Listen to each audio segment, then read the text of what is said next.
Hey hello everyone, అందరు ఎలా ఉన్నారు? Welcome back to my channel Nari talks. మీరు కానీ మా ఛానల్ని ఫస్ట్ టైం చూస్తున్నట్లయితే please make sure to subscribe. ఛానల్లో మంచి మంచి కుకింగ్ వీడియోస్, ట్రావెల్, వ్లాగింగ్ ఇలా చాలా డిఫరెంట్ కైండ్ ఆఫ్ వీడియోస్ అయితే ఉన్నాయి. ఒకసారి విజిట్ చేసి మీకు నచ్చితే ఖచ్చితంగా సబ్స్క్రైబ్ చేసుకోవడం మర్చిపోకండి. సరే, కానీ ఇంతకీ ప్రయాణం ఎక్కడికి అనుకుంటున్నారా? థంబ్నెయిల్ చూస్తే మీకే అర్థమైపోయి ఉంటుంది కదా. సో మేమైతే తిరుమలకి అయితే వెళ్తున్నాం. స్వామివారి పిలుపు అయితే వచ్చేసింది. బెంగళూరులో నైట్ 11:30కి బస్ అయితే బుక్ చేసుకున్నాం. నైట్ 11:30కి బస్ ఎక్కితే తిరుపతిలో ఎర్లీ మార్నింగ్ 4:30కి అయితే దిగాము. అక్కడ నుంచి డైరెక్ట్గా ఆటో మాట్లాడుకొని మేమైతే గర్డా స్టాచ్యూ దగ్గరికి అయితే వెళ్ళిపోయాము. మాకంటే మా పేరెంట్స్ ఒక 1 అవర్ ముందు నుంచే అక్కడ గర్డా స్టాచ్యూ దగ్గర అయితే వెయిట్ చేస్తున్నారు. ఇంత ఎర్లీ మార్నింగ్ మేము తిరుపతికి రీచ్ అవ్వడానికి మెయిన్ రీజన్ ఏంటి అంటే, మేము టికెట్స్ ఏమీ లేదు, మాకు ఎటువంటి ప్లానింగ్ లేదు. బట్ మీకు అందరికీ తెలుసు కదా, తిరుపతిలో మనకైతే దర్శనం టోకెన్స్ అనేది ఇష్యూ చేస్తారు అని, సర్వదర్శనం టోకెన్స్ అండ్ అలాగే దివ్య దర్శనం టోకెన్స్. సో వాటిల్ కన్నా ట్రై చేద్దాము అని చెప్పేసి మేమైతే ఎర్లీ మార్నింగే వచ్చేసాం. ఎందుకంటే ఈ మధ్య ఏ టైంలో టికెట్స్ ఇస్తున్నారు అనేది ఎవరు గెస్ చేయలేకపోతున్నారు. సో మేము డైరెక్ట్ భూదేవి కాంప్లెక్స్ దగ్గరకు అయితే వచ్చాము. సో మార్నింగ్ 8:39 ఆ మధ్యలో అయితే మమ్మల్ని అయితే క్యూ లైన్స్ లోకి వదిలేశారు. ఇక్కడ మేము అదే మాట్లాడుకుంటున్నాము. మేము కొన్ని ఇన్స్టా అప్డేట్స్ అయితే చూస్తుంటాము. దాంట్లో ఓం నమో వెంకటేశాయ, ఈ రోజు భక్తుల రద్దీ ఎక్కువగా ఉంది కదా అని ఆ డైలాగ్ నైతే ఇక్కడ మా చెల్లి వాళ్ళు అయితే చెప్తూ ఉన్నారు. అదే మాట్లాడుకుంటూ ఉన్నాం. భక్తుల రద్దీ అయితే చాలా ఎక్కువగా ఉంది, ఎవరు దయచేసి రావద్దు అని చెప్పి. అండ్ ఇక్కడ అసలు విషయం ఏంటి అంటే, మేము టోటల్ 8 మెంబర్స్ అయితే వచ్చాము. బట్ 2 బ్యాచెస్గా విడిపోయాము. ఎలా జరిగింది అనేది నేనైతే కమింగ్ చెప్తూ ఉంటాను. వీడియోని ఎవరైనా స్కిప్ చేయకుండా ఖచ్చితంగా లాస్ట్ వరకు అయితే చూడండి. సో అసలు చాలా రష్ ఉంది. టికెట్స్ దొరుకుతాయా లేదా అనేది మాత్రం పెద్ద క్వశ్చన్ మార్క్ అయింది మాకైతే. సో ఎలాగోలాగా ఆ గోవిందుడి దయ వల్ల మాకైతే ఫైనల్లీ తొలి ఏకాదశి రోజుకైతే దర్శనం టికెట్స్ అయితే దొరికేసాయి. చాలా హ్యాపీగా ఫీల్ అయిపోయాము. సో కొంచెం కూడా టైం వేస్ట్ చేయకుండా వెంటనే కొండపైకి వెళ్ళిపోదాము అని చెప్పేసి మేమైతే చెక్ పోస్ట్ దగ్గరికి అయితే వచ్చేసి మొత్తం సెక్యూరిటీ చెక్ అంతా అయిపోనిచ్చుకొని మేమైతే కొండపైకి అయితే స్టార్ట్ అయిపోయాము. బై రోడ్డే వెళ్ళిపోతున్నాము. మెట్ల మార్గం నుంచి అయితే వెళ్ళట్లేదు, ఎందుకంటే నడవలేని వాళ్ళు కూడా ఉన్నారు. ఎందుకంటే మా మమ్మీకి రీసెంట్గా ఆపరేషన్ అయితే జరిగింది. సో తను మెట్లెక్కలేదు కదా అని చెప్పేసి మేమైతే బై రోడ్డే కార్ తీసుకొని అయితే వెళ్ళిపోతున్నాము. పైకి వెళ్ళేటప్పుడు లొకేషన్స్ అయితే చాలా బాగుంటాయి కదా. అండ్ మీలో ఎంతమంది తిరుపతి నుండి తిరుమల కొండపైకి బైక్లో ట్రావెల్ చేశారో ఖచ్చితంగా కామెంట్ చేయండి. చాలా బాగుంటుందంట కదా. నేను ఎప్పుడు ఎక్స్పీరియన్స్ చేయలేదు, బట్ చాలా మంది చెప్తుంటే విన్నాను బైక్లో వెళ్తుంటే చాలా బాగుంటుంది అని.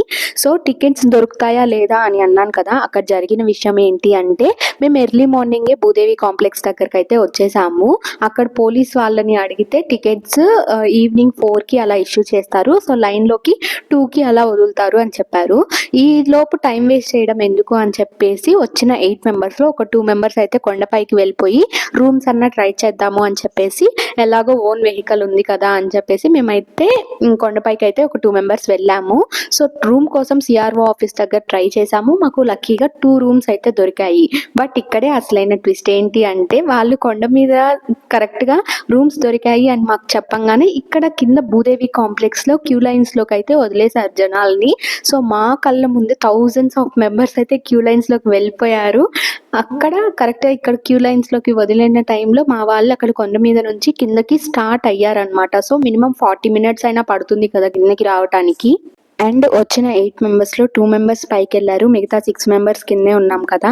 వాళ్ళల్లో కూడా ఒక 4 మెంబర్స్ అయితే మేమైతే లైన్లోకి అయితే పంపించేసాము. ఎందుకంటే ఒకరికి కాకపోతే ఒకరికైనా టికెట్స్ దొరుకుతాయి కదా అనే ఉద్దేశంతో. సో పెద్దవాళ్ళని అయితే మేమైతే లైన్లోకి పంపించేసాము. అప్పటికే అంత ఎక్కువ తొక్కులాట అయితే లేదు. సో వాళ్ళైతే ఈజీగా లైన్లోకి అయితే వెళ్ళిపోయారు. అండ్ మా లక్ ఎలా ఉంది అంటే, నిజంగా ఆ స్వామి మమ్మల్ని చూడాలి అనుకున్నాడు కాబట్టి రంపించుకున్నాడు అనిపించింది. ఎంత లేట్ అయినా సరే మేమైతే క్యూ లైన్స్లోకి వెళ్ళిపోయాము. అండ్ అలాగే మాకు టికెట్స్ కూడా దొరికాయి. కొండపైకి చేరుకోగానే మేమైతే సిఆర్ఓ ఆఫీస్కి మళ్ళీ వెళ్ళి మా కీస్ అయితే కలెక్ట్ చేసుకొని రూమ్లోకి అయితే చెక్ ఇన్ అయిపోయాము. మాకైతే 2 రూమ్స్ అయితే దొరికాయి కదా 8 మెంబర్స్కి. సో ఫ్రెష్ అయిపోయాము. సో మాకు రేపటికి దర్శనం కాబట్టి కొండపైన ప్లేసెస్ అయితే చూద్దామని డిసైడ్ అయ్యాము. మనకి కొండపైన 6 to 7 ప్లేసెస్ అయితే ఉంటాయి కదా చూడాల్సినవి. శ్రీవారి పాదాలు, శిలాతోరణం, చక్ర తీర్థం, అండ్ అలాగే ఆకాశగంగా, పాప వినాశనం, వేణుగోపాల స్వామి టెంపుల్ అండ్ అలాగే జపాలి. లాస్ట్ టైం వచ్చినప్పుడు మేము ఈ ప్లేసెస్ అన్ని కవర్ చేసాం, బట్ జపాలి అయితే మిస్ అయిపోయాము, మాకు టైం సరిపోలేదు. సో ఈసారి జపాలి ఒక్కటే చూడాలనుకొని మేమైతే ముందుగా జపాలికి అయితే వచ్చేసాము, టైం ఉంటే మిగతా వాటికి వెళ్దాము అని చెప్పేసి. సో ఎక్కడికి వెళ్ళినా మనకైతే ఎక్కి దిగటం అయితే తప్పదు, చాలా మెట్లు అయితే ఉంటాయి కదా. సో ఇక్కడ కూడా మేమైతే స్టార్ట్ అయిపోయాము. దారి మధ్యలో అంతా కూడా ఇక్కడ ఏవో ఒకటి అమ్ముతూనే ఉంటారు కదా, రుద్రాక్షలు కూడా అమ్ముతున్నారు విత్ ఆకులతో పాటు. చాలా మంచిగా అనిపించింది చూడగానే, ఎటు చూసిన పచ్చని చెట్లు, అసలు చాలా బాగుండింది. సో మీకు ఇంతకీ ఈ జపాలి యొక్క హిస్టరీ అయితే తెలుసా? తెలిస్తే ఖచ్చితంగా కామెంట్ చేయండి. అండ్ ఇంకొక మంచి విషయం అయితే జరిగింది జపాలీలో. మేము కరెక్ట్గా గుడిలో ఉన్నప్పుడు 10 to 15 minutes వర్షం అయితే పడింది. సో గుడి లోపలే 10 to 15 minutes అయితే మేము మంచిగా టైం అయితే స్పెండ్ చేసాము, అలాగే కూర్చొని స్వామివారిని చూస్తూ చాలా మంచిగా అనిపించింది. అండ్ అలాగే టెంపుల్ నుంచి బయటికి వచ్చాక ఇక్కడికి మనకైతే సింధూరంతో ఉన్న ఆంజనేయ స్వామి అయితే కనిపిస్తుంటారు కదా, అక్కడైతే కాయిన్స్ అయితే అంటించే వాళ్ళు అంటిస్తూనే ఉంటారు. సో కాయిన్స్ అంటించేసాక మేము కూడా సింధూరం అయితే పెట్టేసుకొని దాని దగ్గరే కోనేరు అయితే ఉంటుంది కదా, దాన్ని చూస్తూ కొంతసేపు టైం అయితే స్పెండ్ చేసాము. నెక్స్ట్ ఈ దారి మధ్యలో కూడా చాలా తినే ఐటమ్స్ అన్ని అమ్ముతుంటారు కదా, మేము కూడా కొన్ని అయితే పర్చేస్ చేసుకొని రిటర్న్ మా రూమ్కి అయితే స్టార్ట్ అయిపోయాము. మీరు కూడా చూసేయండి.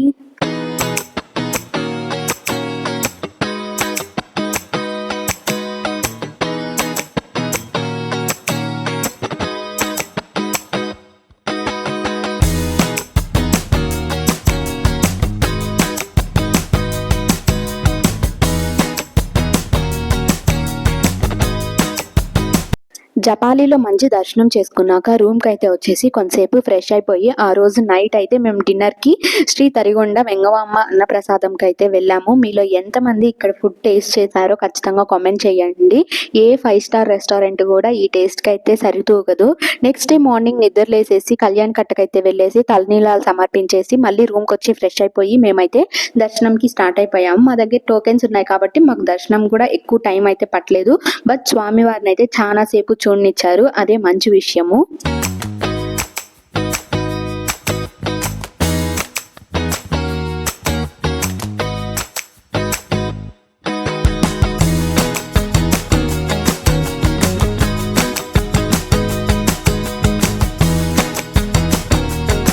దర్శనం అయిపోయాక మేమైతే రూమ్ చెక్అవుట్ చేసేసి కీస్ వాళ్ళకి హ్యాండ్ ఓవర్ చేసేసాక కిందకైతే స్టార్ట్ అయిపోయాము.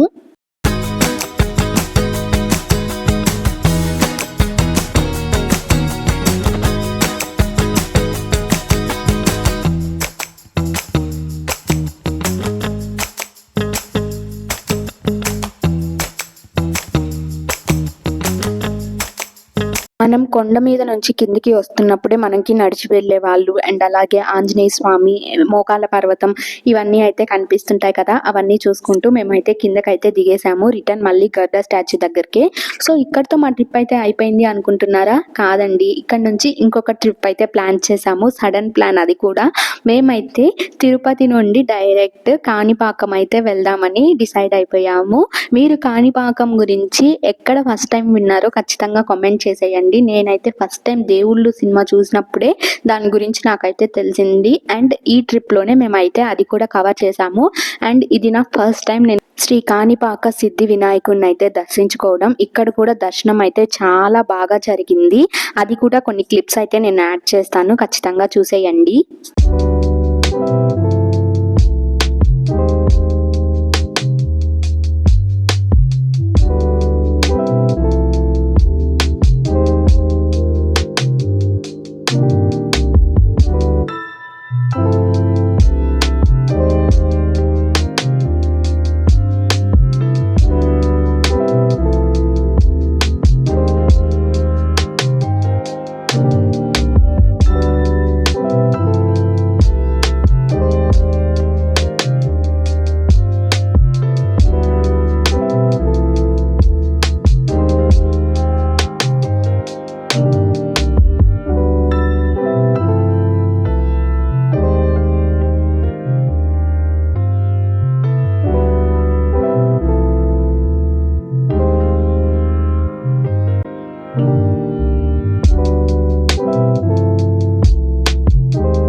మేము ప్లాన్ చేసుకోకుండా వెళ్ళిన 2 దేవస్థానాలలో కూడా మాకైతే చాలా మంచిగా దర్శనం అయితే జరిగింది.